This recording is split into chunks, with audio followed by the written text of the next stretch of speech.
დაფიქრებულ ხართ, რომ ყველა გავლენიანი ადამიანი, პოლიტიკოსები, მილიარდერები, პოპვარსკვლავები, პრეზიდენტები და თუნდაც მე, ყველა თითქოს ერთ ენაზე ლაპარაკობენ სიმბოლოები, თვალი, პირამიდა, ხელის ნიშნები და ყოველთვის ამასთან არის ორი სიტყვა ასოცირებული: ილუმინატები და მასონები. და დღეს ჩვენ განვასხვავებთ რა არის ილუმინატი, რა არის მასონობა, რასთან არიან ისინი დაკავშირებულები, სად იკვეთებიან და რა საიდუმლოებს ინახავენ. წინა ვიდეო ისე მოგეწონთ, ისეთი თბილი კომენტარები, 400 კომენტარი დამიწერეთ. ლაიქები, გამოწერები, ნახვები, იმდენი мотиваცია მომეცით სიტყვიერად და პრაქტიკულად, რომ დღეს მე თქვენს თხოვნას შევასრულებ და მასონებს მიუძღვნი ერთ-ერთ ვიდეოს. ამიტომ ეს ვიდეოს თუ მოგეწონება, ძალიან გთხოვთ გამოიწერეთ არხი და ვიდეო დალაიქეთ, იმიტომ რომ წელს გვინდა რომ 100,000 დავკეცოთ. მადლობა, ახლა დავიწყოთ.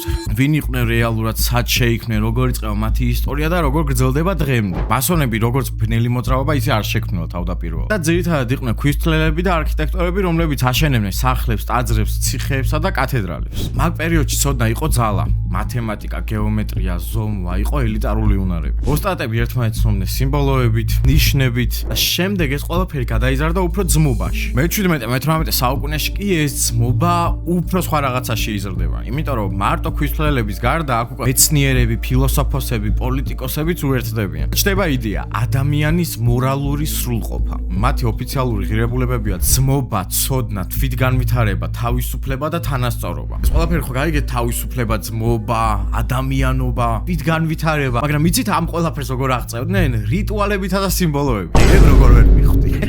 მასონები მაშინ არ იყვნენ საიდუმლო ორგანიზაცია, ეს იყო დახურული ორგანიზაცია, ანუ მხოლოდ ინვაიტით შედიოდი მან. შეხვედრები დახურულ ადგილებში ტარდებოდა, ფიცი ქონათ დადებული დუმილზე და მათი რიტუალები, ჩაცმულობა და ყველაფერი შეიცავდა გარკვეულ სიმბოლიკას და აი აქ ჩნდება უკვე ეჭვი. გავლენიანი ადამიანები ერთიანდებიან, გადაწყვეტილებები დახურულ სივრცეში მიიღება, გამოიყენება უცნაური ნიშნები, ადამიანის ტვინი ავტომატურად ამბობს. აქ რაღაცას მალავე და არც არის ჩემი აზრით უადგილო კითხვა. რატომ არის ეს ყველაფერი დახურული, ხო? იმიტომ რომ არ უნდათ რომ უცხო ხალხმა გაიგოს და თუ ასეთ კარგ დავალებას ემსახურები, რატო არ გინდა სხვამაც რომ გაიგოს და რატო არ გინდა რომ ეს უფრო გაფართოვდეს? იფიქრე, მეორე ვიდეო ვამბობ, იფიქრე. ისტორიულად ეკლესიამ ისინი გამოაცხადა ერეტიკოსებად. მონარქებმა საფრთხედ ავტორიტარულ რეჟიმში აკრძალეს. რაც უფრო კრძალა, მით უფრო იზრდება მათზე მითები. ახლა გადავიდეთ ყველაზე ხმაურიანზე, ილუმინატი. ილუმინატი შეიქმნა 1776 წელს ბავარიაში. დამფუძნებელი იყო ადამ ვეიშაუტი. არ ვიცი გვარი სწორად თქვი თუ არა. იგი იყო ფილოსოფოსი და იურისტი. მისი იდეა იყო იმ პერიოდისთვის ძალიან რადიკალური. ბრძოლა რელიგიის წინააღმდეგ, მეცნიერების პრიორიტეტი, თავისუფალი აზროვნება და ავტორიტარული ძალაუფლების შეზღუდვა. მოკლედ, როგორც თვითონ ამბობს, განმანათლებლობის მოძრაობა, რომელსაც თვითონ ილუმინატი სიტყვა გვეუბნება. ილუმინატი მასონებისგან განსხვავებით დახურული ჯგუფი არ იყო, ეს იყო ფარული ჯგუფი. ანუ უფრო ღრმად ჩავედით, ხვდები? წენებდა მასონურ სტრუქტურებს წევრების მოსაზიდად, მაგრამ ცდილობდა, რომ გავლენიან პოზიციებზე თავიანთი ხალხი შეეყვანა. მაგრამ აქ არის ერთი მნიშვნელოვანი ფაქტი. ილუმინატი დაიშალა რამდენიმე წელიწადში, რადგან ბავარიის ხელისუფლებამ ისინი აკრძალა. ისტორიული დოკუმენტაციით ის არ არსებობდა დიდხანს, მაგრამ აი აქ უკვე იწყება შეთქმულების თეორიები, რომ ის არ დაშლილა და უბრალოდ ჩაყვინთა. ანუ ხო იყო საიდუმლო ჯგუფი. უფრო საიდუმლო გახდა და ჩვენს თვალს მოერიდა უბრალოდ, თორე დღემდე არსებობს. მე მჯერა მაგალითად. შენს დარწმუნებული ვარ, რომ ამ ვიდეოს რო უყურებ, რაღაც მომენტში გჯერა. თეორიების მიხედვით ილუმინატი მართავს ბანკებს, მედიებს, ყვეტენ ომებს და ქმნიან ახალ წესრიგს სამყაროში. ანუ ესენი აკონტროლებენ ამინდს ჩათვალე რა, ვინ როგორ მოიქცევა. არგუმენტად მოყავთ, რომ დოლარზე არის გამოსახული სამკუთხედი და თვალი, ანუ ილუმინატის ლოგო, როგორც ჩვენ ვიცით. ცნობილი ადამიანების საიდუმლო ჟესტები, დარწმუნებული ვარ, ძალიან ბევრს გინახავთ და დარწმუნებული ვარ, იმ ადამიანებზეც გინახავთ, რომელსაც ადიდებთ და აღმერთებთ. სიმბოლოები კლიპებში და შოუებში, მაგრამ აქ საჭიროა ცივი ლოგიკა. სიმბოლო არ ნიშნავს არაფერს. ანუ სიმბოლო შეიძლება მეც გავაკეთო, აი. ბევრი რაღაც გაკეთებ, მაგრამ მე ხო არა ვარ ილუმინატი. ბევრი სიმბოლო ისტორიულია, რელიგიურია და უბრალოდ მეტაფორულია, დიდს არაფერს არ გვეუბნება, მაგრამ რაღაც გარღვევები მაინც არის, ხო? ხო გონია შეცო გარღვევები არის. ადამიანისთვის უყვარს ქაოსში წესრიგის პოვნა და ეს ჩვეულებრივი ფსიქოლოგიური ფაქტია. ანუ მასონები დღემდე არსებობენ და ილუმინატები, როგორც ვიცით, დოკუმენტაციით და ისტორიულად არსებობენ ძალიან ცოტა ხანი და დღეს ასე ფაქტობრივად არ არსებობენ. მასონები დღემდე არიან. და აქედან იბადება იდეა, რომ რაღაც გლობალური ძალა მართავს ყველაფერს. სადაც ვახსენეთ ბანკები, მოდი გადავიდეთ Rothschild family-ზე. ანუ Rothschild-ების ოჯახზე. მათი დინასტია იწყება მე-18 საუკუნის ბოლოს. ყველაფერი იწყება Mayer Rothschild-ით ფრანკფურტში. მისი იდეა იყო 5 შვილი, 5 სხვადასხვა ქალაქში. ლონდონი, პარიზი, ვენა, ნეაპოლი და ფრანკფურტი. ეს იყო პირველი საბანკო ქსელი, სანამ ინტერნეტი, ტელეფონი, Swift იარსებებდა. ანუ ხმა ვრცელდებოდა სწრაფად, ფული კი უფრო სწრაფად Rothschild-ებისთვის. ისინი აფინანსებდნენ ომებს, გავლენა ქონათ მონარქებზე, ასევე სახელმწიფო ბიუჯეტზე და აკონტროლებდნენ ოქროს ფასს. და შენ მეუბნები რომ ეს ადამიანები არ არიან რაღაცაში გარეულები და არანაირ ეჭვს არ ბადებენ არაფერში. და ChatGPT-საც რო კითხვა ამათზე, გეტყვის რომ არა, ამდენი ფული რო აქვს, მე რა, ამდენი ფული რო აქვს, არანაირ კონსპირაციულ თეორიას არ ბადებს. როგორ არ ბადებს? ეს არის უბრალოდ შეთქმულების თეორია, bro, მეუბნება. როგორ არ ბადებს? იცი სადაურები არიან Rothschild-ები, ებრაელები. როგორ არ ბადებს? როგორ არ ბადებს? ყველა ცნობილი ლეგენდა უკავშირდება Nathan Rothschild და Waterloo-ს ბრძოლას. Nathan-მა ბრძოლაში გამარჯვების შესახებ უფრო ადრე გაიგო, ვიდრე ბრიტანულმა მთავრობამ. ბაზარზე პანიკა დათესა, იყიდა აქციები ძალიან სწრაფად, შემდეგ გამოცხადდა, რომ გაიმარჯვეს და Rothschild-ი უფრო მდიდარი გახდა, ვიდრე აქამდე იყო. იმიტომ რომ ფასები დარეგულირდა. ფაქტი ის იყო, რომ მას ჰქონდა უპირატესობა ინფორმაციაში. მითი იყო, რომ მთელი ბრიტანეთი იყიდა ერთ დღეში. მაგრამ მითი იყო რომ ვერას ფიქრობ დავიწერეთ კომენტარებში. ძალიან ბევრი რაღაცა ერთმანეთთან სტრუქტურულად ლაგდება. ძალიან ბევრი ბანკირი მაგ პერიოდში იყო მასონური მოძრაობის წევრი. ძალიან ბევრი ბანკი ეკუთვნის Rothschild-ებს დღეს. ძალიან ბევრი ქვეყანა მათ ვალში არის დღეს. მასონები იყვნენ თავის დროზეც და ძალიან ბევრი ელიტასთან თანამშრომლობენ. ზოგი ამბობს რომ 500 ტრილიონს ფასობს ეს ოჯახიო. როდესაც ამდენი ფული გააქვს, დარწმუნებული ხარ რომ შენ ხარ ძალიან კარგი და კეთილი ადამიანი, როცა ვიცით რომ ომების ერთ ხარისაც მეორე მხარესაც აფინანსებ. ნერგავ პანიკას, იქიდან ფულს იღებ, იქიდან ფულს იღებ. წყვეტ რომ სად როგორი ამინდი იქნება, ვინ ვისთან იმეგობრებს. თან ებრაელი ხარ. ებრაელები უკვე ცალკე თემაა, რომ ყველაფერი მაგათ ეკუთვნით. მედიები, მაგალითად NBC News, New York Times, CNN, Fox, ბანკები ებრაელებს ეკუთვნით. და ბოლოს კითხვა გიჩნდება, რომ რატო აბრალებ ებრაელებს რაღაცებს? არ გიჩნდება, რატო არ სწავ კითხვებს, რომ ამდენი ძალაუფლება რო ერთ-ერთს აქვს, ისინი ხო ჩაგინერგავენ ყველაფერს, რომ მათ სასარგებლოდ იფიქრო. ისევ Rothschild-ებზე რო დაუბრუნდეთ, აი ეს ყველაფერი რაც კი ჩამოგითვალეთ, საჭირო იყო რომ ხალხს უკვე ეჭვი გაჩენოდა, რომ რამდენად კარგი ადამიანები იყვნენ და რამდენად არ იყვნენ გარეული იმაში, რაც ხდება დღეს ყველაფერში საერთოდ. რატომ არიან ახლა ისინი ყველა კონსპირაციის ცენტრში? პირველ რიგში ფული. ადამიანები ინსტინქტურად ეძებენ უხილავ მართველს, რომელსაც აქვს ფული და ყველანაირი ისტორია გვეუბნება, რომ ეს ოჯახი ძალიან ბევრ ცუდ რაღაცას აკეთებდა ისტორიის განმავლობაში. შემდეგ არის დახურული ბუნება. ისინი არასოდეს დადიოდნენ მედიებში, არასოდეს აძლევდნენ ინტერვიუებს და იყვნენ ინდუმალები. რატომ? ანუ ეს ხო უფრო მეტ ეჭვს ბადებს. ახლა რომ დავიკიდოთ ეს ოჯახი და გადავიდეთ ამერიკაში, სადაც რა თქმა უნდა ყოველთვის ყველაფერი ხდება. კინოებში რო ხედავთ ხოლმე, ხო იცი, აი მეტეორი რო ეცემა და სოფლიო ნადგურდება, რა თქმა უნდა ამერიკაში ვარდება. უცხო პლანეტელები ჩამოვიდნენ, რა თქმა უნდა ამერიკაში ჩამოვიდნენ. რაღაცა ხდება, საშინელება და იდუმალება, რა თქმა უნდა ამერიკაში ხდება და ჩვენც გადავიდეთ ამერიკაში. Bohemian Groove არის ადგილი ჩრდილოეთ კალიფორნიაში. არის საიდუმლო კლუბი, რომელშიც გაწევრიანებისთვის უნდა მოიცადოს რაღაც 20-დან 30 წლამდე. არ არიან თავზე ხელწამოსარტყავი ადამიანები ამ კლუბის წევრები. მაგალითად არიან პოლიტიკოსები, მდიდრები, გავლენიანი ელიტები, რა თქმა უნდა, ყველგან ესენი არიან. მათ შორის იყვნენ შემჩნეულები და ფოტომასალებიც არსებობს, ნიქსონი და რეიგანი არის. მიდიან რაღაც საზღარ შავ ტანსაცმელებს იცმევენ და დიდებენ მოლოხს, ანუ კერპს. და ეს მოლოხი ნახეთ როგორი კერპი არის. მონოხი ჩნდება ძველ აღმოსავლურ ტექსტებში, განსაკუთრებით ქანაანურ რელიგიურ ტექსტებში. ძველ აღთქმაში, ბიბლიურ ტექსტებში აღწერილია მონოხი როგორც კერპი, წარმართული ღვთაება და აკრძალული კულტის სიმბოლო. ყველაზე მძიმე ბრალდება, რაც ამ კერპს უკავშირდება, არის ბავშვების ხვერპლად შეწირვა. და აქ ყველაფერი საინტერესო ხდება. ზოგი კვლევარი ამბობს, რომ მოლოხი შეიძლება არც კი ყოფილიყო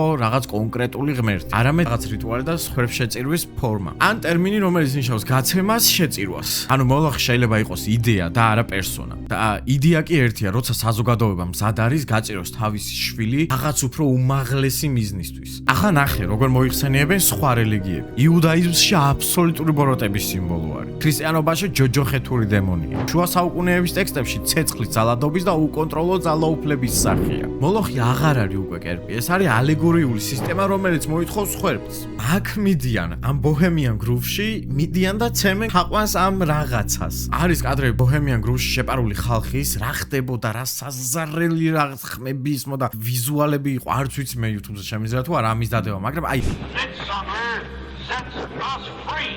You shall burn me once again.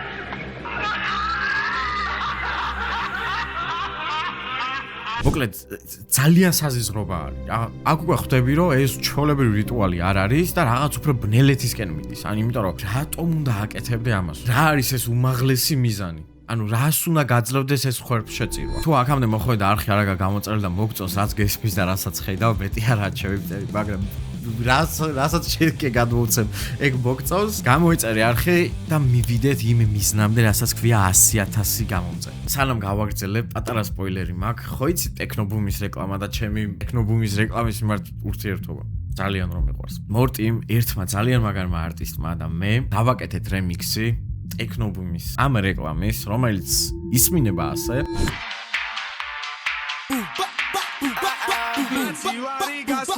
ამბოს ვიჩარ ვიცი ვინ გონია თავი ამიზახე ბიჭო მუჰამედ ალი ყველას გაგუგლიჯე ეგდებელი თავი სად არიან ბიჭო კუნინძები მე შვედე ისეთი სვე დაბაზება არ უნდა მე ვიცი სად მოხდები დაბაზება არ უნდა მე ვიცი სად მოხდები და მალე გადავიღებთ კლიპს. ძალიან მალე შეგიძლიათ რომ Spotify-ზეც მოусმინოთ ამას. გამოვყევით Instagram-ზე, გამოიწერეთ ჩვენი არხები, რომ არ გამოტოვოთ ეს სიახლე, იმიტომ რომ გეუბნებით რომ ინტერნეტს დავანგრევთ. ისეთი მაგარი იქნება, ინტერნეტს შევძრავთ. და იყავით ჩვენთან დასაწყისიდანვე რომ იცოდეთ რომ აი სანამ გავარდებოდა და სანამ ესეთ ციფრებს დაწერდაო, ჩვენ აქ ვიყავით. ემასე. Illuminat სადაც ვახსენებთ, ძალიან ხშირი პრაქტიკა. სათვალე მე მგონი აქ თითე რაღაცები დამატდა და დაიგე. სადაც Illuminat-ის ვახსენებთ, იქვე არის ხოლმე ეშმაკზე სულის მიყიდვა. წინა ვიდეოში კი ავხსენე როგორ ფიქრობ მე ეშმაკის სულის მიყიდვას, მაგრამ მაინც დღესაც ვიტყვი. ეშმაკზე სულის მიყიდვა არის, როდესაც ადამიანი უეცრად ისეთ პოპულარული ხდება, რომ არც კი იცოდი ვინ იყო და რო გინდა რომ გადაამოწმა, საიდან მოდის და ასე შემდეგ, არანაირი მიზეზი არ აქვს, აი იშრომა წლების მანძილზე ამ კაცმა და მოვიდა აქამდე. ან ეთყობოდა კოჭებში, რომ აი სადღაც აქ გავარდებოდა რა. არ საიდან უბრალოდ ჩანერგეს და მოიტანეს შენამდე შეფუთული ადამიანი. შეიძლება საერთოდ ძალიან მორწმუნე ადამიანი იქცეს ლედი გაგად. კი, იმიტომ რომ ლედი გაგა როგორიც იყო და როგორიც არის ეხლა, არის საერთოდ სხვა შეფუთვა. თუნდაც კეტი პერი აიღეთ. კეტი პერი გალობდა და დღეს არის ასეთი. ხო უცნაური არის დამაკავშირებელი რაღაცეები. რა თქმა უნდა, მარკეტინგი არის, რომ ეს სულის, მე არ ვამბობ, რომ ეშმაკზე სულის მიყიდვა არის ის, რომ აბა ჩეკი მომეცი, აი ესე არ გამოვიყურებ. ასეთი პრაქტიკები ხშირად ხდება ამერიკაში, ჩემ და სამწუხაროდ, აი ეს ფილმებმა ხო გამაგიჟს აღარ შემიძლია. რაღაცა მინდა რომ საინტერესო აქ მოხდეს და ახაც ჩემთან ახლოს მაინც და ყველაფერი ამერიკაში, ყველა მასონები, ყველა რაღაცა თეორიები, ყველაფერი რაც კი არსებობს, ხდება ამერიკაში. მე ვითხოვ, გადაიღეთ ჩვენზე ბევრი კინოები. იქნებ ჩვენთანაც დაინტერესდეს ვიღაცა, რომ ჩვენთანაც მოხდეს რაღაცა ეგეთის. ყველაფერი ხდება ამერიკაში. შეიცვალა, ისქნა. ჩვენთან რაღაცა კონსპირაციული თეორია არის, მანანა რომელ ბიჭთან დაგულაობდა გუშინ ეს ბებუები რომ გადმოყოფენ. აი, რითი მოვიდა დღეს. ვიჭორაო ჩემებთან. აი, ეგ ჩვენთან არის შეთქმულების თეორია მაქსიმუმ ეგ. სულის მიყიდვა ჩემი აზრით არის შენი მორალების გაყიდვა. როდესაც გავლენიანი, ფულიანი ადამიანი გეხმიანება და გეუბნება რომ ის უნდა გააკეთო, რაც შენ არ გაწყობს, მაგრამ თვითონ აწყობს, მაგრამ მაგას ფული აქვს და შეკვირდება იმას, რაც შენ გინდა. მაგალითად, გინდა რომ ფერარი ყავდეს და გინდა რომ ყველაზე მაგარ სახლში ცხოვრობდე, გექნება, მაგრამ გააკეთე ეს. რაც შენ არ გინდა რომ გააკეთო, ბუნებრივია. აძლევს იმას, რაც გინდა, მაგრამ რაღაცის სანაცვლოდ. ზუსტად ეს არის მეტაფორულად სული. შენ მორალებს ყიდი. და სხვათა შორის ეგრე იქცევიან ებრაელებიც. გასცემენ დიდ ცეცხლებს, მაგრამ უკან არ იბრუნებენ. იციან რომ ან ვერ დაუბრუნებს ეს ადამიანი, ან უბრალოდ არ მიიღებს. და როცა არ მიიღებს, ან ვერ დაუბრუნებს, შენზე დიდი ზეგავლენა აქვს და გაკეთებინებს იმას, რაც არ გინდა რომ გააკეთო. მაგალითად, წარმოიდგინე ასეთ რაღაც. შენ ვიღაც ახლობელი, მეგობარი, თუნდაც უცნობი, ერთხელ რომ მიესალმე და უკვე ფულზე გწერს, გთხოვს 10,000 ლარი მომეციო. შენ ხო იცი რომ ის 10,000 ლარს ვერ დაგიბრუნებს. ან ახლა თუ ჩაქცეული არის და 2 დღეში დაგიბრუნებო გითხრა და რაღაცა მეც გამაცანი ეგეთი ადამიანი. მაგრამ მე სხვა ადამიანებს მაქვს. ხო იცით როგორებზეც მაქვს საუბარი. როდესაც იცი რომ ეგ 10,000 ლარს ვერ დაგიბრუნებს და მაინც აძლევ. მერე უკვე მაგ ადამიანის გამოყენება შეიძლება სხვა რაღაცაში. ანაც იცის რომ ვერ დაგიბრუნებს, ამიტომ შენ რაღაცას ეთქვი, მიდი რა ეს გამიკეთე და ეს შეიძლება გაზარდო. იმ ხელა მასშტაბებამდე მიიყვანო რომ 10,000 ლარი მე მგონი შენ გექნება უკვე მაგასთან ვალი, მაგრამ ის ფეცნობიერად ვერ აღიქვავს რომ შენ გაქვს მისი ვალი, იმიტომ რომ რაღაც თანხა აქვს შენი ვალი, შენ მაღაზია არ აწუხებ და ამიტომ ის გიკეთებს ისეთ რაღაცეებს, რომ არ შეახსენო და უკვე როცა აღარ გაკეთებს, ეთქვი რომ შენ ხო არ დაგავიწყე ჩემი ვალი რო გაქვს. უფს, ასე რომ ადამიანების კონტროლი შეგიძლიათ ასე. არ გამოიყენოთ ეგრე, ძალიან გთხოვთ, არ შეიძლება. ეს არის ამორალური რაღაც. თუ იცი რომ ადამიანი ვერ დაგიბრუნოს, მაშინ უბრალოდ არ ასესხო. მაგრამ მე როგორც ხსნია მეშმაკზე სულის მიყიდოს, ეგრე მარტივად არ არის საქმე. ბევრი მსახიობი, მომღერალი, მუსიკოსი, პოლიტიკოსი და უბრალოდ სელებრიტი, დაჟე იუთუბერიც კი, რომლებიც ალაპარაკდნენ თუ როგორ დაუკავშირდნენ, როგორ მივიდნენ იქამ და როგორ გამოიცნენ, ანუ უარი უთხრეს.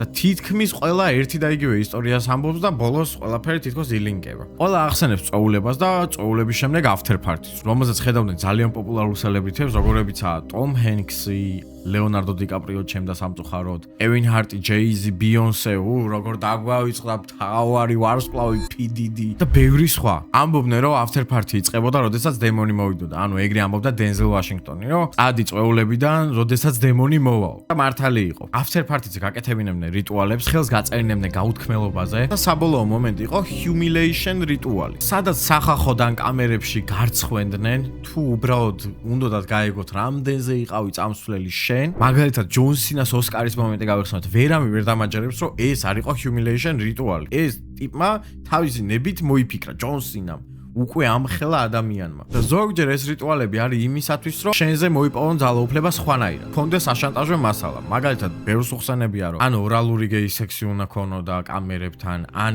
არასრულწლოვანთან. ანუ მოკლედ ისეთი საზიზღრობები, რომელიც შენს კარიერას დაღუპავდა. ანუ რო არ დამორჩილებოდი მათ. შენ უბრალოდ იყავი მათთვის თოჯინა და როდესაც თოჯინა არ დაემორჩილებოდა თავის მასტერს, ყოველთვის მოხდებოდა ესეთი რაღაცა, რომ აგიბაზრებდნენ სახელს შეგიკრავდნენ, დაგაქენსელებდნენ და აღარ იქნებოდი მათთვის კარგი სათამაშო, გადაგაგდებდნენ ყოველ შემთხვევაში და შენ როგორც ადამიანი დამთავრდებოდა. როდესაც ვიცით რა შექვემდებარება მასონები, როდესაც ვიცით რა შექვემდებარებოდა ილუმინატი, როდესაც ვიცით რომ არიან ზეგავლენიანი, ფულიანი ადამიანები, რომელსაც შეუძლიათ ყველაფერი, ყველანაირი ამინდის ცვლილება, აკონტროლებენ მედიებს, ბანკებს, ჰოლივუდს, როგორ გიყურებენ შენ და შენ მეუბნები რომ არ არსებობს რაღაც ზედა საფეხური, რომელიც გაკონტროლებს შენ რას აკეთებ და როგორ აკეთებ. სად ამოიღებ ხმას, სად არ ამოიღებ ხმას. არ ვიცი, მე მოგანდობ თქვენი არსებობენ თუ არ არსებობენ. და რას ფიქრობთ ამ ყველაფერთან დაკავშირებით? ამ რიტუალებზე, ამ ზედა ხალხზე, ამ ელიტებზე და ამ მასონებსა და ილუმინატზე. გამოიწერეთ არხი, ვიდეო დაალაიქეთ და მადლობა რომ აქამდე მიყურეთ. სხვა ვიდეოებიც ნახეთ ჩემ. დამიჯერეთ რომ არ იტყვით ამას რას ვიყურე. გეთან იყო ბენი და კარგად იყავით. მიზახი ბიჭო მუჰამედალი ყველას გაგუგლიჯე ეგ დებილი თავი სად არიან ბიჭო კომენზები მე შვედე